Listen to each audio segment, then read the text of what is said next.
सासू माँ। जिस कामनी ने आज तक अपना जूठा बर्तन नहीं धोया था, आज ससुराल में पहली बार बर्तन मांजने बैठी थी। मायके में न तो माँ और न ही भौजाई ने कभी जूठे बर्तन धोने दिया था। आज काम वाली बाई जब आई तो बहुत उदास लग रही थी। उसकी आंखें लाल लाल थीं। उसे देखकर ऐसा लग रहा था जैसे पूरी रात जागती रही हो। उसकी इस हालत के बारे में जब कामिनी ने पूछा तो पता चला कि उसका बच्चा बीमार है। यह जानकर कामिनी ने उसे छुट्टी दे दिया। यह देख माँ जी ने कहा, घर का काम कैसे होगा, मैं सब कर लूँगी माँ, आप चिंता न करें। ऐसा कहकर वह काम पर लग गई। सास ससुर पति और स्वयं कुल 4 लोगों का परिवार था। सभी को खिलाकर वह बर्तन मांजने बैठी ही थी। आज उसे अपनी माँ व भौजाई की बहुत याद आ रही थी। माँ घर का कोई काम उसे करने नहीं देती थी। खाना बनाने का काम भौजाई ने सिखाया था, मगर जूठे बर्तन वह भी नहीं मांजने देती थी।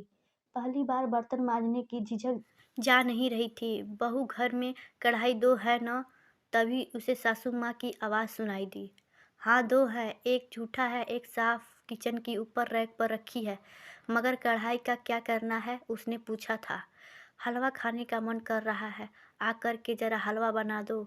अभी बर्तन धो कर के बना देती हूँ। वैसे आपको डॉक्टर ने मीठा खाने से मना किया है। कामिनी ने जूठे बर्तनों को देखते हुए बोली। डॉक्टर मना किया है तो करता रहे, मुझे अभी खाने का मन है। तुम 2 घंटे बाद बनाओगी? रहने दो, मैं खुद ही बना लेती हूँ। वह तुम हलवा स्वादिष्ट बनाती हो ना, इसलिए कह रही थी। नहीं, अभी बनाती हूँ, कहते हुए वह जूठे बर्तन नलके पर ही छोड़ रसोई घर में चली गई। हलवा तैयार करने में उसे आधा घंटा लग गए। बनाते समय बार बार सासू माँ का अटपटा व्यवहार उसे सोच में डाल रहा था। उसे समझ नहीं आ रहा था कि अचानक उनको हलवा खाने का कैसे जी कर गया। एक प्लेट में गर्मा-गर्म हलवा लिए वह सास के कमरे में गई तो वह कमरे में नहीं थीं। माँ, हलवा तैयार हो गया है, आप कहाँ हैं?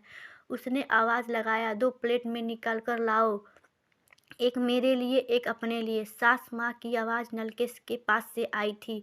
आवाज़ सुनकर वह हलवा का प्लेट लिए नलके की तरफ चली गई। उसने देखा सारे जूठे बर्तन साफ हो गए थे। सासू माँ अपनी गीली हाथ तौलिए में सुखा रही थी। आप यहाँ क्या? अभी वह अपनी बात पूरी कह ही नहीं पाई थी कि सासू माँ उसके खुले मुंह में प्लेट से निकाल कर हलवा डालकर बोली, मैं माँ हूँ तुम्हारी, मुझे पता था तुम पहली बार बर्तन धोने जा रही हो। माओ कहते हुए अपनी सासू माँ की गले लग गई। सासू माँ ने उसे बेटी कहकर अपने बाहों में भर लिया। धन्यवाद।